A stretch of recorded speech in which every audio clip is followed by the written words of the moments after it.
Oh hey Internet, time for another episode of Recently Added with your host, David Baugh.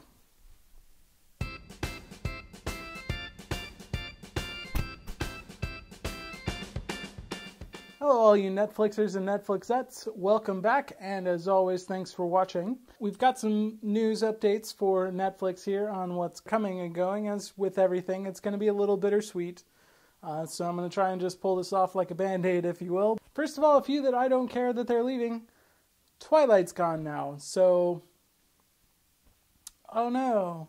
We're also losing The Scorpion King 3, which any movie with Kimbo Slice is probably not one that I really wanted to see in the first place, so I'm not too upset about that one either. Also, You Got Served. Couldn't care any less than I do about that. But a few that I did care about: Nightmare on Elm Street, Netflix. Nightmare on Elm Street, you're killing me here. And The Exorcist?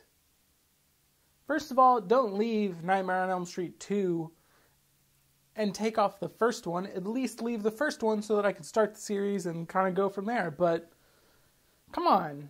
And then, The Big Lebowski is also leaving. Granted, those three movies tend to kind of come around in a cyclical process, but I like to have The Big Lebowski around. I like to know it's there. It makes me feel comfortable. Helps me sleep at night. But no, Netflix, not helping me out with that. But I can't be too mad at them because they are bringing in some pretty cool stuff right now. First of all, launching today, Beasts of No Nation. I'm sure you've seen the press coverage that they've been putting out about this, about a child soldier who's fighting a civil war in Africa. They don't really say what nation he's from. Probably has something to do with the name. I've also been hearing a lot about iZombie, which got added this month. I am a little apprehensive about this one.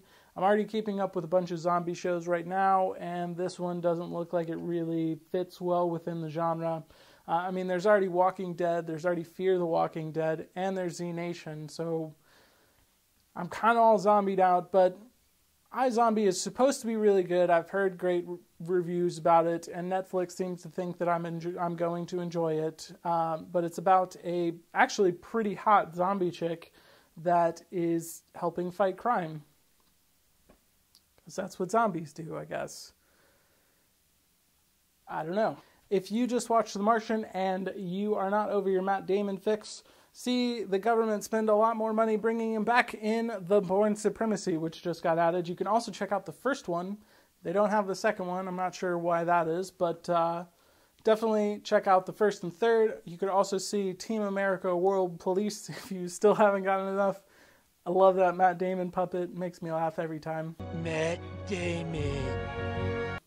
But now that we've got that out of the way, it's time to move on to our third movie in our top 10 movies, counting down to Halloween.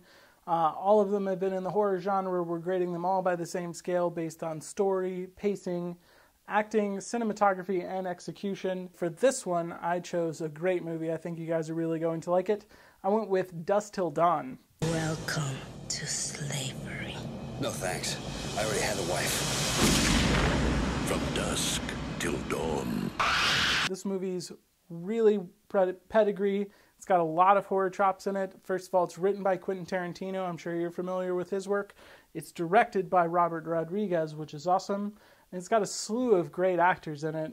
Really well done. It's about two guys that are going to try and cross the Mexico border in order to hide from a bank robbery that they just did. They're trying to lay low. Low profile. You understand the meaning of the words low profile? Sure.